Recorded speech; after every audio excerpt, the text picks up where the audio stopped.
وعلى آلك وأصحابك يا سيدي يا حبيب الله الصلاة والسلام عليك يا سيدي يا نبي الله وعلى آلك وأصحابك يا سيدي يا نور الله مولاي صل وسلم دائما أبدا على حبيبك خير الخلق كلهم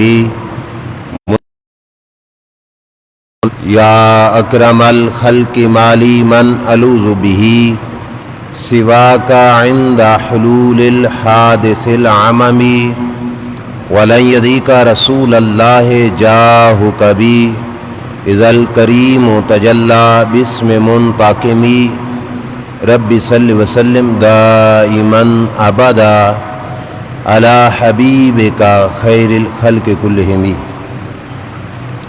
اللہ جل مجد الکریم کی حمد و ثنا اور حضور سید المرسلین خاتم النبیین امام الانبیاء حضرت محمد مصطفیٰ احمد مجتبیٰ صلی اللہ تعالی علیہ وعلی آلہ وبارک وسلم کے دربار گوربار میں ہدیہ درود السلام بصد ادب و احترام عرض کرنے کے بعد معزز محتشم حاضرین و سامعین السلام علیکم ورحمۃ اللہ وبرکاتہ۔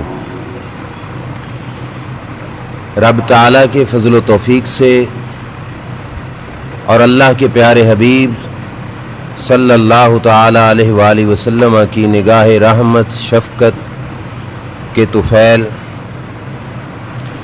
نماز جمعہ کی حاضری کی سعادت نصیب ہو رہی ہے۔ دعا ہے اللہ تعالی ہم سب کی حاضری اپنی بارگاہ اقدس میں قبول و منظور فرمائے۔ آج رمضان شریف کا تیسرا جمعہ شریف ہے، 17 تاریخ ہے۔ آج کے دن کو بہت زیادہ نسبتیں حاصل ہیں۔ صبح بھی میں نے عرض کیا تھا کہ آج کا دن ام المومنین سیدہ طیبہ طاہرہ حضرت عائشہ صدیقہ رضی اللہ تعالی عنہا کا یوم وصال ہے، اور اس کے بعد غزوہ بدر جس کو اللہ نے قرآن میں یوم فرقان کا نام دیا، وہ بھی 17 رمضان المبارک کو ہوئی، جو اسلام کی پہلی جنگ تھی جس کے اندر 14 صحابہ اکرام علیہم رضوان شہید ہوئے، یعنی حضور کے 14 بدری صحابہ ان کا یوم شہادت ہے۔ اور تیسری نسبت آج کے دن کو میرے شیخ کامل حضور شیخ الاسلام والمسلمین خواجہ خواجگاں خواجہ محمد قمر الدین سیالوی رحمۃ اللہ تعالی علیہ آپ کے ساتھ بھی ہے۔ ان مقدس موقعوں پر یعنی 17 رمضان المبارک کی نسبت سے میں نے سیدہ عائشہ صدیقہ رضی اللہ تعالی عنہا آپ کے بارے میں بھی گفتگو پہلے سالوں میں ہو چکی ہے، آپ کی بارگاہ میں خراج عقیدت پیش کیا گیا۔ غزوہ بدر یہ جنگ فرقان اس پر بھی گفتگو ہو چکی تھی۔ آج کے دن جو مناسب سمجھا وہ یہ تھا کہ آج کی گفتگو میں خراج عقیدت حضور شیخ الاسلام حضور پیر سیال خواجہ خواجگاں خواجہ محمد قمر الدین سیالوی رحمۃ اللہ تعالی علیہ آپ کی بارگاہ میں پیش کیا جائے، تاکہ یقیناً اللہ کے نیک بندوں کا جو ذکر ہے وہ رحمت کے نزول کا سبب ہوتا ہے۔ اور شیخ محقق شیخ عبدالحق محدث دہلوی رحمۃ اللہ تعالی علیہ نے لکھا کہ جو فائدہ کسی انسان کو زندہ ولی کے پاس جا کے بیٹھنے سے ملتا ہے، یعنی اس کی محفل میں جا کے بیٹھ جائے تو جو فائدہ ملتا ہے، اتنا ہی فائدہ اس کامل ولی کے ذکر سے بھی اللہ تعالیٰ عطا فرماتا ہے۔ تو ہم اس مقصد کی خاطر آج کی گفتگو آپ کی نظر کریں گے۔ اللہ تعالیٰ حضور علیہ السلام کی عظمت کا صدقہ حق سچ بیان کر کے اور سمجھ کر عمل کی توفیق عطا فرمائے۔ اللہ تعالیٰ نے قرآن مقدس میں اپنے بندوں میں سے کچھ مخصوص بندوں کی شان ان لفظوں میں بیان کی۔ فرمایا ان الذین قالوا ربنا اللہ ثم استقاموا، فرمایا بے شک وہ لوگ جنہوں نے کہا اللہ ہمارا رب ہے، ثم استقاموا پھر اس پہ ڈٹ گئے، اس پہ استقامت اختیار کی۔ ہلے نہیں اس موقف سے۔ اب رب اللہ تو ہر کوئی کہتا ہے، ہم میں سے ہر بندہ کہتا نہیں کہ اللہ ہمارا رب ہے، لیکن اللہ کو رب مان کر ہمارے پاؤں پھسل جاتے ہیں کئی مقامات پر، کہ جہاں پہ رب کی ربوبیت کا یقین سامنے رکھنا ہو اس مقام پر ہمارے پاؤں پھسل جاتے ہیں۔ لیکن اللہ نے فرمایا میرے کچھ بندے ہیں جو رب اللہ کہتے ہیں پھر اس پہ ڈٹ جاتے ہیں، ان کے پاؤں نہیں پھسلتے، زمانہ زور لگا لے وہ اپنے قدم ہٹاتے نہیں پیچھے، وہ اپنے موقف پہ ڈٹ جاتے ہیں۔ اللہ کی اوپر ایمان جو ہے ان کا اتنا پختہ ہوتا ہے کہ وہ کسی قیمت پر پیچھے نہیں ہٹتے۔ اللہ تعالیٰ کیا ارشاد فرماتا ہے کہ رب بھی پھر ان کو کسی مقام پہ اکیلا نہیں چھوڑتا۔ تتنزل علیہم الملائکہ، اللہ تعالیٰ اپنے نوری فرشتوں کو ان بندوں پر نازل فرماتا ہے۔ اب باطل کے سامنے، کسی جھوٹے کے سامنے ایک بندہ حق پر ڈٹ کے جو ہے ٹکر لگا کے کھڑا ہے کہ وہ اللہ کو رب مانتا ہے، وہ کسی اور کو رب نہیں مانتا، تو کسی کے ساتھ جھگڑ رہا ہے، کوئی اس سے ٹکرا رہا ہے، تو ظاہری بات ہے ایک بندے سے اگر ہزاروں جھگڑنے والے لڑنے والے ہوں تو ایک بندہ پریشان ہوگا۔ تو اللہ نے فرمایا میں فرشتے نازل کر کے اپنے بندے کو یہ پیغام دیتا ہوں کہ اللہ تخافوا ولا تحزنوا، میرے بندو دنیا میں رہ کر نہ خوف کھانا ہے نہ غم کرنا ہے۔ وابشروا بالجنۃ التی کنتم توعدون، فرمایا کہ ان کو کہا جاتا ہے اگر کچھ بن بھی گئی تو موت کو موت نہ سمجھنا، آنکھیں تمہاری بند ہوں گی، اگلا لمحہ تمہارا جنت میں ہوگا۔ وابشروا بالجنہ، جنت کی خوشخبری ہے تمہیں، کنتم توعدون، جس کا رب نے تم سے وعدہ کیا۔ اور اگلے جملے بڑے پیارے ہیں جو بے سہارا کے لیے سہارا ہیں، حوصلہ دینے والے جملے ہیں۔ رب فرماتا ہے نحن اولیاؤکم فی الحیات الدنیا وفی الآخرہ، کہ میرے بندو مجھے رب مان کر اگر ڈٹے رہے تو ہم دنیا میں بھی تمہارے ولی ہیں اور آخرت میں بھی تمہارے ولی ہیں۔ ولی کا معنی دوست، تو گویا رب فرماتا ہے میرے بندے میں دنیا میں بھی تیرا دوست ہوں اور آخرت میں بھی تیرا دوست ہوں۔ جس کو دوستی رب سے مل جائے اسے کوئی نہ ہٹا سکتا ہے راستے سے، نہ اسے کوئی مٹا سکتا ہے، نہ اسے کوئی مار سکتا ہے، نہ اسے کوئی اپنی بات سے پیچھے کر سکتا ہے۔ وہ بہت کامل اور مضبوط لوگ ہو جاتے ہیں۔ تو اللہ تعالیٰ کے کچھ بندے روئے زمین پر ایسے رہے جنہوں نے اللہ کو رب مانا اور اس پہ پھر پکے ہو گئے۔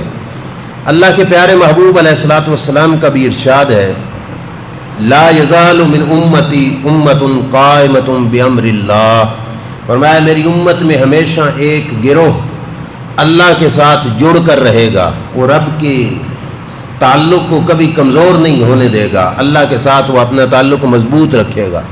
فرمایا روئے زمین کے بادشاہوں کا اسے کوئی خوف نہیں ہوگا، کوئی جو مرضی کر لے، اللہ تعالیٰ کے یہ بندے حق پہ ڈٹے رہیں گے اور کوئی بھی ان کو حق کے راستے سے ہٹا نہیں سکے گا، حتیٰ کہ قیامت آ جائے گی، مٹانے والے ان کو خود مٹ جائیں گے لیکن رب کے ان بندوں کا نام دنیا میں ہمیشہ قائم رہے گا۔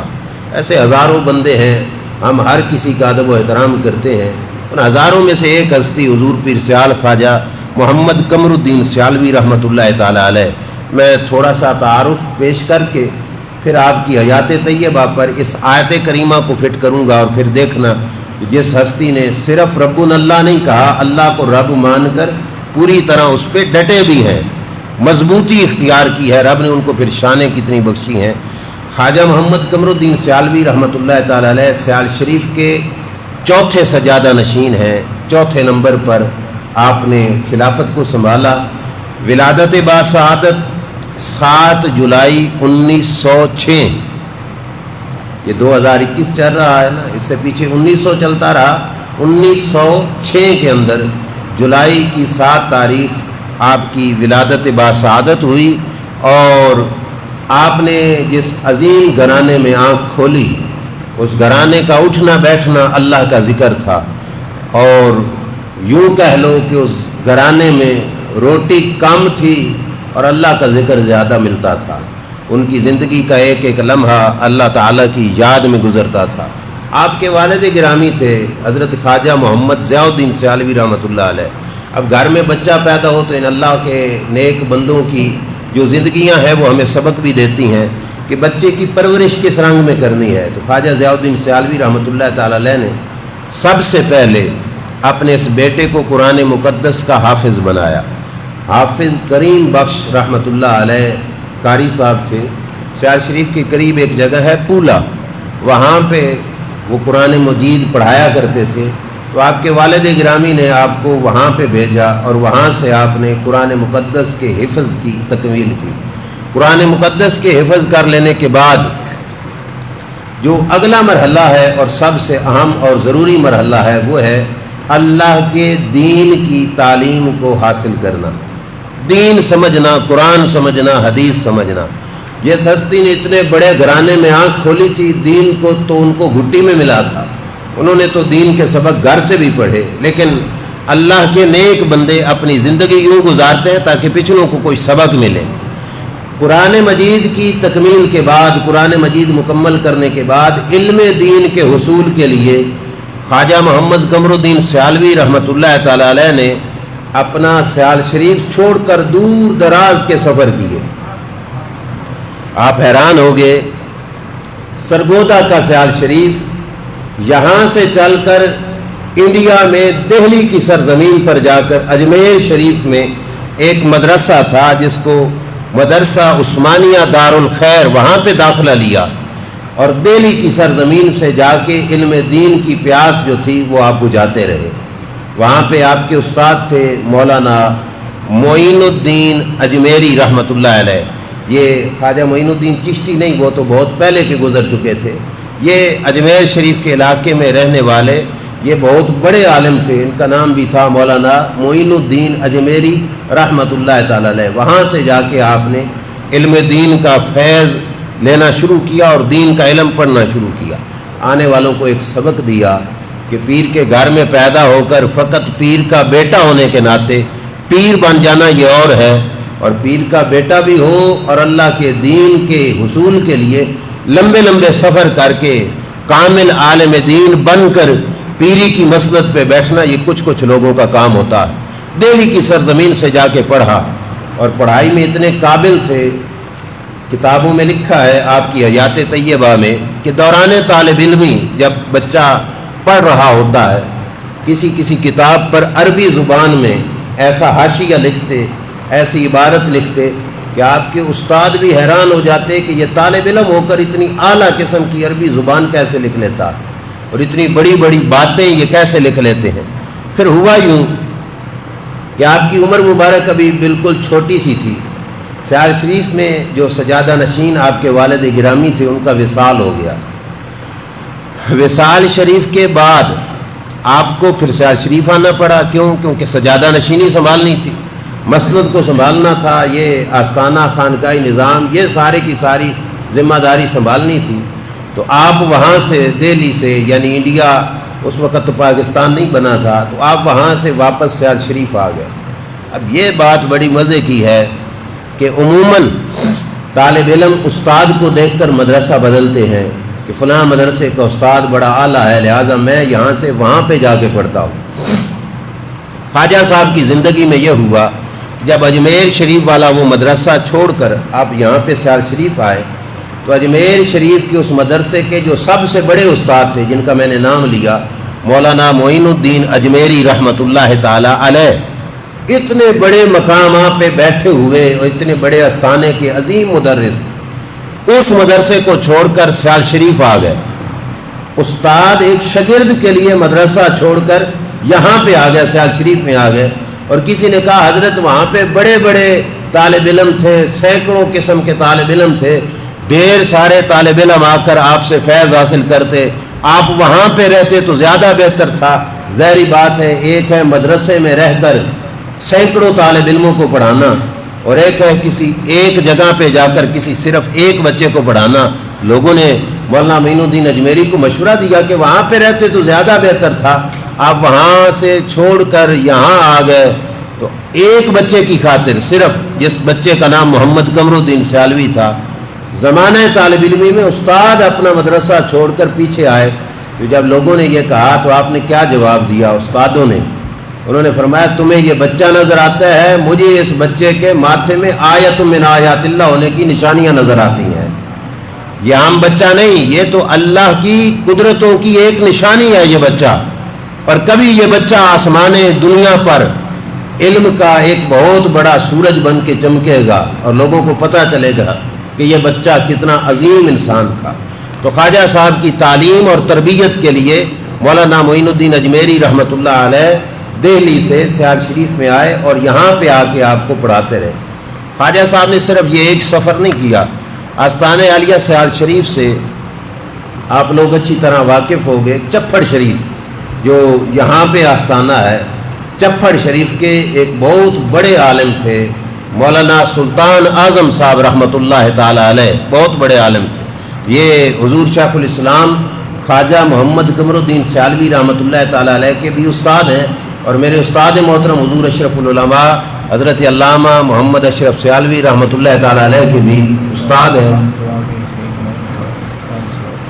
ان کے بھی استاد ہیں۔ تو یہ سلسلہ جو ہے یہاں پہ بھی آ کے آپ نے علم دین کا جو فیض ہے وہ حاصل کیا، چپھڑ شریف کے آستانے سے مولانا سلطان اعظم صاحب رحمۃ اللہ تعالی علیہ سے کتابیں علم دین کی بے انتہا پڑھیں، اور علم کے میدان میں آپ کے شوق کا یہ عالم تھا جو حضرات بالکل قریب بیٹھ کر جنہوں نے آپ سے فیض حاصل کیا، ان میں مولانا عزیز احمد صاحب مکان شریف کفری شریف، یہ بھی سکیسر کے علاقے میں آستانہ ہے، انہوں نے لکھا، وہ فرماتے ہیں کئی دفعہ خادم شام کا کھانا آپ کی خدمت میں پیش کرتا، دودھ پیالے میں رکھ دیا جاتا اور آپ کتاب سے مطالعہ کر رہے ہوتے، پڑھ رہے ہوتے، ساری رات گزر جاتی، صبح ہو جاتی، جس وقت صبح کی اذان ہوتی تو پھر آپ دیکھتے کہ کھانا بھی اسی طرح کا موجود ہے، دودھ بھی اسی طرح کا موجود ہے، اور حضرت صاحب کی ساری رات کتاب کے مطالعہ میں گزر گئی ہے۔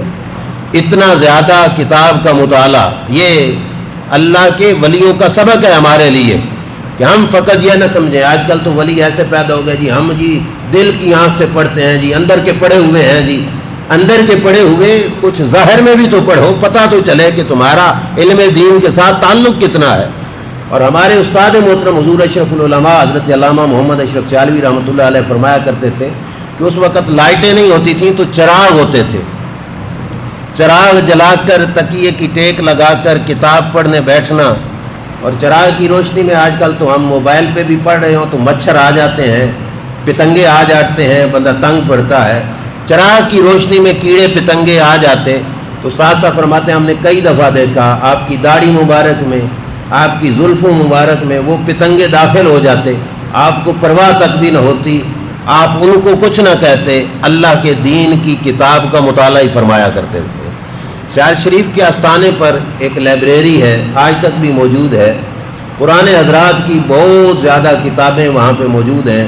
جس وقت خواجہ محمد قمر الدین سیالوی رحمۃ اللہ تعالی علیہ علم دین حاصل کر کے یہاں پہ پہنچے سیال شریف تو اس لائبریری میں داخل ہو جاتے، اور جنہوں نے قریب سے دیکھا وہ فرماتے ہیں کہ اس لائبریری کی کوئی ایک کتاب بھی ایسی نہیں جس کو خواجہ قمر الدین سیالوی نے پڑھا ہوا نہ ہو، اور صرف اپنوں کی نہیں غیروں کی کتابوں کا بھی بیش بہا مطالعہ فرماتے۔ انجیل برنباس جو عیسائیوں کی کتاب ہے، مکمل انجیل کا مطالعہ آپ نے کیا، اور ایک دفعہ توسا شریف آپ حاضری کے لیے تشریف لے گئے حضور پیر پٹھان رحمۃ اللہ علیہ کے آستانے پر، تو توسا شریف کے بازار میں اس زمانے میں جب پاکستان ابھی نہیں بنا تھا تو بازار میں کھڑے ہو کر ایک عیسائی مسلمانوں کو گمراہ کر رہا تھا، اپنے دین کی تبلیغ عیسائیت کی دعوت دے رہا تھا، اور بڑے عجیب و غریب قسم کے سوال مسلمانوں پہ ڈال کر مطلب اسلام کو جھوٹا اور اپنی عیسائیت کو سچا ثابت کرنے کی کوشش کر رہا تھا۔ لوگ کافی جمع تھے، کسی کی جرت نہیں پڑی کہ اس عیسائی کی گردن پہ ہاتھ رکھ کے اس کو خاموش کرائیں۔ کسی نے بتایا خواجہ محمد قمر الدین سیالوی رحمۃ اللہ علیہ وہاں پہ موجود تھے، آپ کو آ کے بتایا کہ حضرت ایک عیسائی بازار میں کھڑے ہو کر اسلام پہ اعتراض کر رہا ہے اور اپنے عیسائی مذہب کی تبلیغ کر رہا ہے۔ آپ وہاں سے دوڑے اور سیدھا بازار میں آ کے کھڑے ہو گئے، ادھر سے عیسائی بولتا ہے، ادھر سے خواجہ محمد قمر الدین بولتے، اس کے ایک ایک اعتراض کا منہ توڑ جواب دیا، اور اس رنگ میں انجیل سے پڑھ پڑھ کر ثابت کیا کہ اللہ کے نبی صلی اللہ علیہ وسلم کے آ جانے کے بعد عیسائیت جھوٹی ہے اور رب کا دین اسلام سچا ہے۔ آپ نے جس وقت دلائل سے وہاں پہ بات کی تو وہاں سے اس شخص کو بازار چھوڑ کے بھاگنا پڑا، اور لوگوں کو پتا چلا کہ یہ شخص کون ہے، تو ان کو بتایا گیا کہ پیر پٹھان کے یہ خادم ہیں اور سیال شریف کے سجادہ نشین خواجہ محمد قمر الدین سیالوی ہیں رحمۃ اللہ علیہ۔ علمی میدان میں آپ کا اتنا بڑا نام ہے، بہت بڑا کام ہے۔ کتابیں بھی لکھی آپ نے، پچھلے سال درس میں نے ایک کتاب پر گفتگو کی تھی، کئی مسائل پر آپ نے کتابیں بھی تحریر فرمائیں، طلاق کا مسئلہ ہو، روزے کے مسئلہ ہو، اور اس کے بعد عیسائیت کا مسئلہ ہو، مذہب شیعہ ہو، مختلف عنوانات پر خواجہ محمد قمر الدین سیالوی رحمۃ اللہ علیہ نے اپنی قلم سے کتابیں بھی لکھی اور امت تک یہ فیض پہنچایا۔ آئیے علم دین کے حاصل کرنے کے بعد اگلا مرحلہ ہوتا ہے کہ اس علم کا اظہار بھی ہو۔ ظاہری بات ہے ایک شخص جاہل ہے جسے مسئلے کی خبر ہی نہیں، اور ایک شخص عالم ہے جس نے اللہ کے دین کو سمجھا ہے اور اسے پتہ ہے حق کیا ہے، سچ کیا ہے، جھوٹ کیا ہے اور باطل کیا ہے۔ اس کے باوجود بھی باطل کے سامنے وہ کھڑا نہ ہو تو اس کے پڑھنے کا کیا فائدہ۔ خواجہ محمد قمر الدین سیالوی رحمۃ اللہ تعالی علیہ نے صرف علم دین پڑھا نہیں، اس آیت کے پورے مصداق تھے کہ ان الذین قالوا ربنا اللہ ثم استقاموا، اللہ کو رب مان کے اس پہ ڈٹ جانے والے تھے۔ 1947 کے آگے پیچھے جب تحریک پاکستان چلی اور تحریک پاکستان کا مطالبہ جن علماء نے کیا، بزرگ حضرات جانتے ہیں کہ اس وقت مسلمانوں کی زبان کا یہی نعرہ ہوتا تھا کہ پاکستان کا مطلب کیا، لا الہ الا اللہ، اور دستور ریاست کیا ہوگا، محمد الرسول اللہ صلی اللہ علیہ وسلم۔ اس مطالبے پر اور اس مطالبے کی بنیاد دو قومی نظریے کو بنایا گیا کہ مسلمان الگ قوم ہے، ہندو ہو، خواہ انگریز ہو، غیر مسلم الگ قوم ہے، اس لیے ہمیں الگ جگہ چاہیے جہاں پہ ہم اللہ کے دین کی مکمل طور پر جو ہے تابع داری کر سکیں۔ اس وقت خواجہ قمر الدین سیالوی رحمۃ اللہ تعالی علیہ نے ان مسلمانوں کے ساتھ حمایت کا اعلان کیا کہ جو الگ وطن کا مطالبہ کر رہے تھے، اور تحریک پاکستان کے حصول کے لیے جو باقاعدہ تحریک چلی آپ اس میں شامل ہو گئے۔ اب یہ بات بھی بڑی قابل غور ہے، آپ کے کچھ تعلق والے جو بڑے قریبی تھے آپ کے، وہ کانگریس میں شامل تھے، یعنی کانگریس جو مسلمانوں کے مقابلے میں جماعت تھی وہ اس میں شامل تھے، کچھ قریبی تعلق والے۔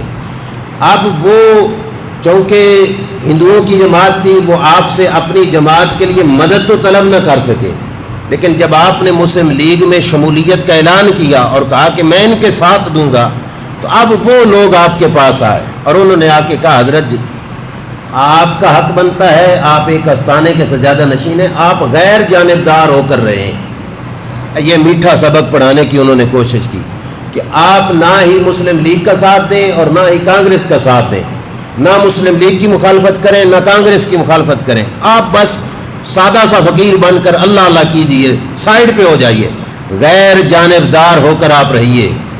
جب ان ساتھیوں نے آپ کو یہ مشورہ دیا تو خواجہ قمر الدین سیالوی رحمۃ اللہ تعالی علیہ کا کیا جواب تھا؟ فرمایا اگرچہ تم نے میرے ساتھ ایک تعلق بنایا ہوا ہے، تم میرے قریبی بنے ہوئے ہو، فرمایا اسلام کے جھنڈے کو میں سرنگوں ہوتا نہیں دیکھ سکتا، تمہاری شکست کو دیکھ سکتا ہوں، تمہیں دیکھ سکتا ہوں کہ تم ہار رہے ہو، تمہاری ہار مجھے قبول ہے، پر اللہ کے دین اسلام کے جھنڈے کو میں نیچا ہوتا نہیں دیکھ سکتا۔ میں کسی قیمت پر مسلم لیگ کی حمایت اور مسلمانوں کی حمایت کو ترک نہیں کر سکتا کہ میں خاموش ہو کے بیٹھ جاؤں۔ فرمایا ایسا نہیں ہوگا، بھرپور حمایت کا اعلان کر دیا، اور آستان شریف سے اس تحریک کا باقاعدہ طور پہ آغاز ہوا کہ جس تحریک میں دو قومی نظریے کو بنیاد بنایا گیا تھا۔ اس وقت یہاں پہ کانگریس کی طرف سے حکومت کا ایک نمائندہ تھا جس کا نام تھا خضر حیات ٹیوانہ۔ خواجہ قمر الدین سیالوی رحمۃ اللہ علیہ کو پیغام بھیجا گیا کہ حضرت جی آپ ایسا کیجئے، آپ غیر جانبدار ہو جائیے، یعنی نہ مسلم لیگ کی حمایت کرو، نہ کانگریس کی، نہ اس کی مخالفت نہ اس کی مخالفت، آپ بس خاموش ہو جائیے۔ ہم آستانہ عالیہ سیال شریف کے لیے اتنے مربع زمین آپ کو پیش کرتے ہیں، قلعے کی بات نہیں ہو رہی، مربوں کی بات ہو رہی ہے، مربع کے حساب سے زمین کی پیشکش کی گئی خواجہ قمر الدین سیالوی رحمۃ اللہ تعالی علیہ کو۔ آپ نے اس خضر حیات ٹیوانہ کو جو جواب بھیجا وہ کیا تھا؟ فرمایا یہ تو چند مربع زمین ہے، اگر کل کائنات کی دولت بھی لا کر محمد قمر الدین کے قدموں میں رکھ دو پھر بھی میں اس نظریے سے پیچھے نہیں ہٹوں گا. کیوں؟ کیونکہ یہ کسی خاص شخصیت کا نظریہ نہیں، یہ ایمان کا اور اسلام کا نظریہ ہے. میں کسی قیمت پر واپس نہیں ہٹوں گا، میں اپنے نظریے پر قائم ہوں. یہ ہے قالوا ربنا اللہ ثم استقاموا. ان کا نظریہ تھا رب اللہ ہی ہے، پالتا اللہ ہی ہے، اور پھر اس پہ ڈٹ گئے. لوگوں نے خریدنا چاہا پر خریدا نہ جا سکا. آپ نے فرمایا کسی قیمت پر بھی میں اس نظریے سے پیچھے نہیں ہٹ سکتا. کیوں؟ یہ میرے ایمان کا مسئلہ ہے. ٹیوانا صاحب بکھر گئے. انہوں نے آپ پر 4تھ شیڈول لاگو کر دیا. مطلب یہ تھا کہ سیال شریف کے ایریے سے خواجہ قمر الدین سیالوی باہر نہیں نکل سکتے، کسی قسم کی تقریر نہیں کر سکتے، کوئی خطاب نہیں کر سکتے، کسی ریلی میں نہیں جائیں گے، کسی جو ہے مقام پہ کمپین نہیں کریں گے. مسلم لیگ کے حوالے سے آپ پر 4تھ شیڈول حکومت کی طرف لاگو ہو گیا. خضر حیات ٹیوانا نے آپ کو اس طریقے سے دھمکی دے کر آپ کو پابند کرنا چاہا. جب آپ تک پیغام پہنچا کہ آپ پر تو پابندی لگ گئی ہے، آپ سیال شریف سے بھی باہر نہیں نکل سکتے، خواجہ قمر الدین سیالوی رحمۃ اللہ علیہ نے اسی دن اعلان کیا. اور میں اگر انہوں نے مجھ پہ پابندی لگائی تو کل سرگودا کے کمپنی باغ میں محمد قمر الدین جلسہ کرے گا. اور فرمایا خضر حیات کو کہو کہ روک سکتا ہے تو آ کے روک لے. پھر جلسے کا انعقاد، کوئی مہینوں کی تیاریاں نہیں، صرف ایک دن کے بعد جلسہ رکھ دیا کمپنی باغ میں. اور جنہوں نے وہ جلسہ دیکھا انہوں نے لکھا کہ جس وقت جلسے کی تیاری ہوئی، جہاں تک انسان کی نگاہ جاتی تھی وہاں تک مسلمانوں کا ہجوم تھا. اور پھر سیال شریف سے نکل کر خواجہ محمد قمر الدین سیالوی سٹیج تک پہنچے. کیسے پہنچے؟ جن پہ پابندی تھی یہ تتنزل علیہم الملائکہ، اللہ کے فرشتے ان کے ساتھ شامل حال ہو جاتے، ان کی مدد کرتے ہیں. ساتھ شامل تھے فرشتے، ان کی مدد تھی، اللہ کی مدد تھی. اس سٹیج پہ پہنچے، تقریر کی، مکمل طور پہ مسلم لیگ کی حمایت کی. اور تقریر کے دوران باقاعدہ نام لے کر اس جرت مند فقیر نے خضر حیات ٹیوانا کو کہا، خضر حیات ٹیوانا، تیری سلطنت، تیری حکومت اپنی جگہ پہ، میں نے رب کے 99 نام پڑھے ہیں، رب کے 99 ناموں میں کوئی نام خضر حیات نہیں ہے. تو اپنی خدائی کے دعوے چھوڑ، جو رب چاہے گا وہ ہو کر رہے گا. یہ دھرتی رب کی ہے، اس پر رب کے بندوں سے ٹکر نہ لے. اللہ جو چاہے گا وہ ہو کر رہے گا. تیری حیثیت کیا ہے؟ تیرا نام تو رب کے ناموں میں بھی نہیں آتا.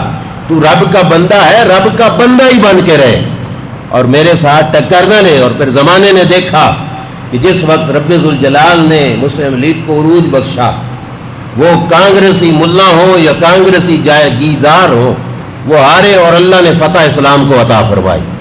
یہ تھا غیرت کا معاملہ خواجہ محمد قمر الدین سیالوی رحمۃ اللہ تعالی علیہ کا. اور یہ غیرت آپ کو گھٹی میں ملی تھی. آپ کے خاندان مبارک کا باقاعدہ یہ سلسلہ تھا. آپ کے والد گرامی خواجہ محمد ضیاء الدین سیالوی رحمۃ اللہ علیہ نے جو زمانہ خلافت، جو سیال شریف کی سجادہ نشینی کا وقت گزارا، اس وقت یہاں پہ برطانوی حکومت تھی، انگریز حکومت کرتا تھا. اور آپ نے آرڈر دیا ہوا تھا. یہ بات دینی غیرت کے لحاظ سے یہ اللہ والوں کے آستانوں سے جو ملتی ہے. عموماً لوگوں کا خیال ہوتا ہے مولوی سخت ہوتے ہیں، صوفی بڑے نرم ہوتے ہیں. یہ صوفیوں کا مزاج. خواجہ ضیاء الدین سیالوی جو آپ کے والد گرامی تھے، آپ نے اعلان کیا ہوا تھا کہ اگر انگریز حکومت کا کوئی ملازم آستانہ عالیہ سیال شریف پہ آ جائے تو فرمایا اسے کھانا ضرور دو، کھانا دو، لیکن فرمایا جس برتنوں میں کھائے اس پہ نشان لگا لو. اس کے کھا لینے کے بعد وہ برتن توڑ دینا، کسی مسلمان کو اس برتن میں کھانا نہ کھلانا. یہ مزاج تھا خواجہ محمد ضیاء الدین سیالوی رحمۃ اللہ تعالی علیہ کا. آپ باقاعدہ طور پر جہاد کی تیاری فرمایا کرتے تھے اور جہاد کے حصول کے لیے اور جذبہ شوق شہادت آپ کی رگوں میں تھا. باقاعدہ طور پہ جہاد کی تیاری کے لیے آپ نے رائفل خریدی اس زمانے میں، اور رائفل کے لائسنس کے لیے درخواست بھیجی. اس وقت کی جو حکومت تھی اس کے نام برطانوی حکومت تھی، انہوں نے جواباً آپ کو کہا کہ تم ایک دربار کے پیر ہو، سجادہ نشین ہو، تمہیں رائفل کی کیا ضرورت؟ یہ درخواست پہ لکھ کے بھیجو، رائفل کا کیا کرو گے؟ یہ ہے اللہ کے دین کے سپاہیوں کی حق گوئی، جن کی زبان ہلتی تھی تو زمانے کا کفر کانپتا تھا.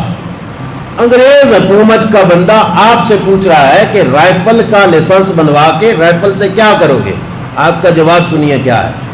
آپ نے جواب لکھ بھیجا، فرمایا رائفل اس لیے خریدنا چاہتا ہوں، ہو سکتا ہے زندگی میں موقع ملے اور کسی اللہ اور اللہ کے رسول کے دشمن سے جنگ ہو جائے، تو میں چاہتا ہوں کہ میں بھی رائفل چلا کر کسی رب کے دشمن کو واصل جہنم کروں، میں اس واسطے رائفل کا لائسنس بنوانا چاہتا ہوں۔ یہ بات کوئی چھوٹی سی تو نہیں تھی، انگریز حکومت کو جواب میں یہ لکھنا کہ میں رائفل اس لیے بنوانا چاہتا ہوں کہ کسی انگریز کو ماروں گا، اس واسطے رائفل خریدنا چاہتا ہوں، رائفل کا لائسنس چاہتا ہوں۔ مخالفت شروع ہو گئی آپ کی، اور اس زمانے میں انگریز نے بندہ بھیجا کہ جاؤ جا کے سیال شریف کا سروے کرو اور اس آستانے پہ جتنا اسلحہ ہے نا وہ سارے کا سارا اسلحہ ضبط کر کے لے آؤ، تاکہ ان کے پاس کوئی اسلحہ ہی نہ رہے۔ یہ تو حکومت کے بارے میں اور انگریز کے بارے میں ایسا ذہن رکھتے ہیں۔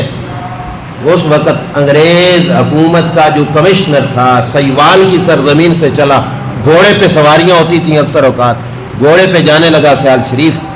آپ کو کسی نے بتایا کہ انگریز کا کچھ قافلہ آ رہا ہے جنہوں نے یہاں سے اسلحہ ضبط کرنا ہے۔ آپ کے خاندان شریف میں، علاقہ میں، مریدوں کے پاس جتنا کچھ بھی اسلحہ تھا، آپ نے اپنے مکان شریف کے سامنے چادر بچھوائی، وہ سارے کا سارا اسلحہ وہاں پہ ڈال دیا، اور اس چادر کے کونے پہ کرسی پہ بیٹھ گئے، ہاتھ میں تسبیح تھی، تسبیح پڑھ رہے تھے۔ جب انگریز کا نمائندہ پہنچا اور اس نے سوچا کہ ہمیں تو تلاشی لینی پڑے گی، ایک ایک کمرے کی چھان بین کرنی پڑے گی، کوئی تجوڑیاں توڑنی پڑیں گی، صندوقوں کے تالے توڑنے پڑیں گے کیونکہ اسلحے کی چیکنگ کرنی ہے۔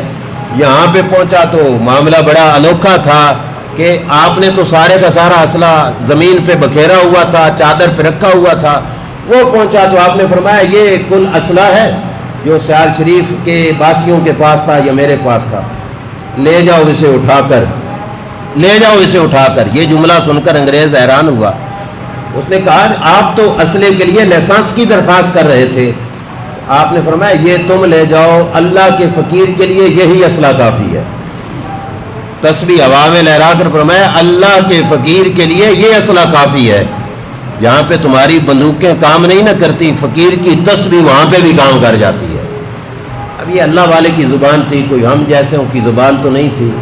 آپ کی زبان کا یہ لفظ نکلا تو اس کی ٹانگیں کانپنی شروع ہو گئیں، جرت نہ پڑ سکی کہ اس چادر کو ہاتھ لگا کے وہاں سے کچھ اٹھا کے لے جا سکے۔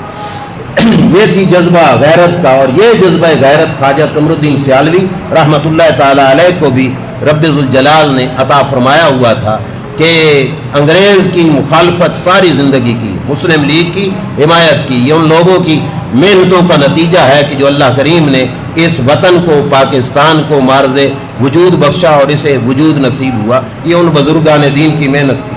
آپ کی زندگی کا ایک وصیت جو آپ کی زبان سے خواجہ عزیز احمد صاحب رحمۃ اللہ علیہ نے سنی، اور آج تک آپ کی چھوٹی سی کتاب ہے وصایا شریف جس میں آپ کی وصیتیں ہیں، اس میں یہ تحریر ہے اور بڑی پیاری وصیت ہے۔ عموماً ہر بندے کی خواہش ہوتی ہے کہ مجھے آخرت میں نجات نصیب ہو جائے، یہ ہر ایک کی خواہش ہے نا کہ اللہ تعالی ہمیں آخرت کی نجات عطا فرمائے، یہ ہر کسی کی آرزو ہوتی ہے، تمنا ہوتی ہے۔ خواجہ قمر الدین سیالوی رحمۃ اللہ علیہ جیسے بندے نے نجات کا ایک وظیفہ بتایا۔ اب یہ وظیفہ توجہ سے سننا۔ آپ نے فرمایا جو شخص چاہتا ہے کہ بروز قیامت اللہ تعالی اسے حساب لے یا نہ لے، بہرحال اسے نجات عطا فرمائے، فرمایا وہ ایک کام کرے، لو جی دل پہ لکھ لینا یہ وظیفہ اللہ کے کامل ولی کا، اور یہ کتاب سے دکھانا ہماری ذمہ داری ہے۔ آپ نے فرمایا کہ اللہ اور اللہ کے رسول کے گستاخوں سے کبھی دوستی نہ کرنا، رب قیامت کو نجات عطا فرمائے گا۔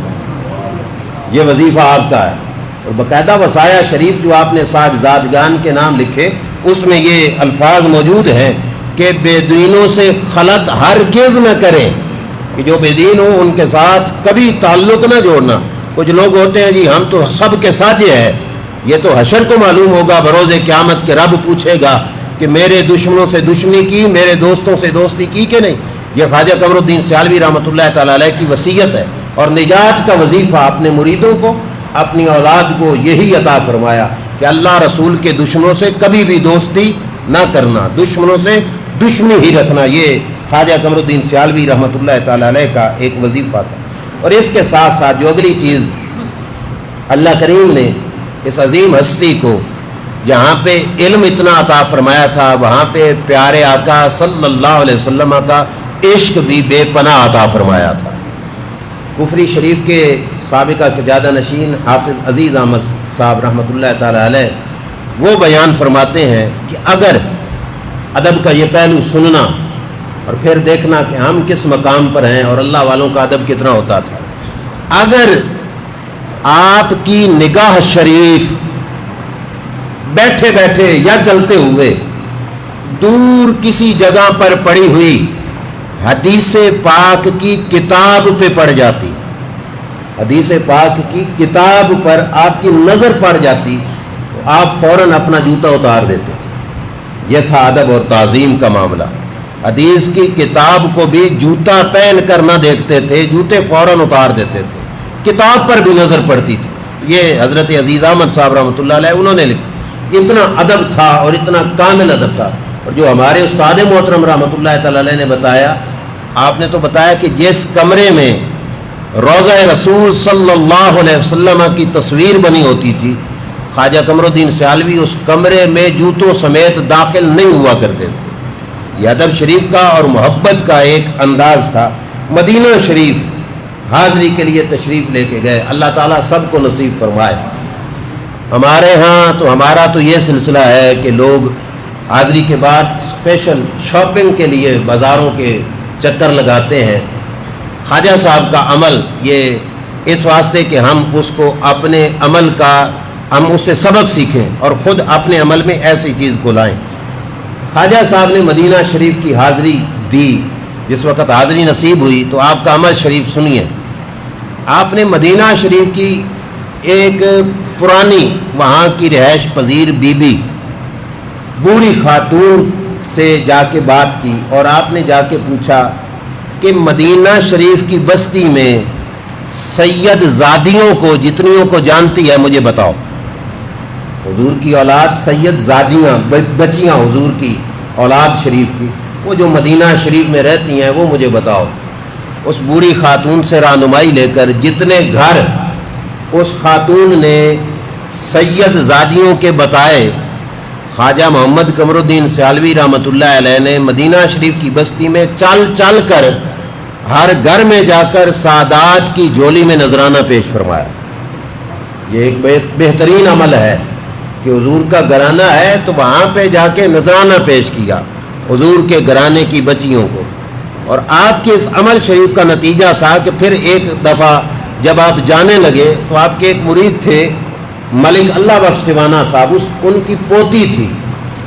آپ کا یہ عمل مشہور تھا نا مریدوں میں کہ آپ وہاں پہ جا کے سادات بچیوں کو نذرانہ پیش کرتے ہیں، تو وہ پوتی تھی ملک اللہ بخش ٹیوانہ کی، اس کو جو زیورات ملے تھے نا اپنے والدین کی طرف سے، آپ دوبارہ مدینہ شریف جانے لگے تو اس نے سارے زیورات آپ کو پیش کیے اور عرض کیا کہ اس دفعہ جب مدینہ کی سید زادیوں کو نذرانہ پیش کرنا تو میرا نذرانہ بھی ان کی خدمت میں پیش کر دینا۔ تو یہ ہے ایک آپ کا انتہائی عقیدت مندی کا ایک بہترین عمل جس میں ہمارے لیے سبق ہے۔ اسی دوران آپ نے بتایا کہ مسجد نبوی شریف میں حاضر ہوئے تو وہاں پہ ایک بزرگ تھے جن کا ابو بکر نام تھا اور حضرت عثمان غنی رضی اللہ تعالیٰ عنہ کی اولاد میں سے آ رہے تھے۔ ان کا یہ طریقہ کار تھا کہ انتہائی سادہ زندگی بسر کرتے، کئی دنوں کے فاقے بھی آ جاتے تو وہ برداشت کر لیتے تھے، فاقے بھی برداشت کر لیتے اور کسی سے سوال نہ کرتے کہ مجھے کچھ دو کھانے کے لیے۔ خواجہ صاحب کو پتہ چل گیا کہ یہ شخص بھوک میں ہے، آپ کے پاس جتنا بھی کچھ نذرانہ تھا آپ نے جا کے اس شخص کی خدمت میں جو حضرت عثمان کی اولاد میں سے تھا اس کی خدمت میں پیش کر دیا۔ خواجہ صاحب فرماتے ہیں کہ نذرانہ پیش کیا، اس کے بعد مسجد شریف میں مجھے وہ شخص تو نظر نہ آیا، لیکن فرمایا اس حاضری کے دوران ایک انجانا بندہ جس کو فرمایا میں نہیں جانتا تھا وہ آیا میرے پاس اور اس نے کہا حضرت جالیوں کے اندر جو صفائی کی ڈیوٹی ہے وہ میری ہے، اور اس صفائی کے دوران میں نے مزار مقدس کی کچھ خاک جمع کی ہے۔ خواجہ صاحب فرماتے ہیں تقریباً شاپر میں 1 سیر کے برابر خاک تھی، اس نے لا کر مجھے پیش کی اور کہا کہ یہ آپ کا تحفہ ہے۔ خواجہ صاحب فرماتے ہیں مجھے لگتا، میں نہیں جانتا تھا اس بندے کو، لیکن مجھے لگتا ہے کہ حضرت عثمان کی اولاد کی اور سادات کی خدمت کی اللہ کے نبی نے اس کا بدلہ مجھے عطا فرما دیا۔ خاک مدینہ کائنات کا جو سب سے بہترین سرمایہ تھا، آپ اس کو سمجھتے تھے۔ ٹائم ہو گیا ہے، اس پر میں آخری بات عرض کر کے اجازت چاہوں گا۔ بھٹو کا دور حکومت تھا اور اسلام آباد سے خواجہ قمر الدین سیالوی رحمۃ اللہ تعالیٰ علیہ کو پیغام آیا تھا، اسلام آباد میں کوئی میٹنگ ہے اور بھٹو صاحب نے دعوت پیش کی ہے۔ اب فقیروں کے بڑے پیارے انداز ہوتے ہیں، یہ بڑے بڑے موٹے عقل والوں کی عقلوں میں نہیں آتے، لیکن جو فقیر راہ دے کے جاتے ہیں اللہ نے اسی میں تو نجات اور سعادت رکھی ہوتی ہے۔ اس پیغام پر آپ میٹنگ میں جانے کے لیے اپنی گاڑی میں بیٹھے، ڈرائیور تھا غلام حیدر اس کا نام تھا، سیال شریف سے ٹرن ہوئے تو آپ جہاں سے سیال شریف آستانے سے روڈ پہ چڑھتے ہیں تو اسلام آباد جانا ہو تو اس طرف گاڑی موڑنی پڑتی ہے، اور اگر آستانہ عالیہ توسا شریف جانا ہو تو گاڑی اس طرف کو موڑتے ہیں۔ توسا شریف آپ کا پیر خانہ تھا۔ اچانک جب روڈ پہ گاڑی چڑھی نا اور ادھر کو مڑے، اب یہ فقیروں کی اپنی لائن ہوتی ہے، یہ خاص پہلو تھا، مڑے تو فوراً ڈرائیور کو کہا چلو جی گاڑی توسا شریف کی طرف پھیر دو۔ بھٹو کی دعوت اور اسلام آباد جانا تھا اور فرمایا فوراً گاڑی کرو توسا شریف کی طرف کر دو۔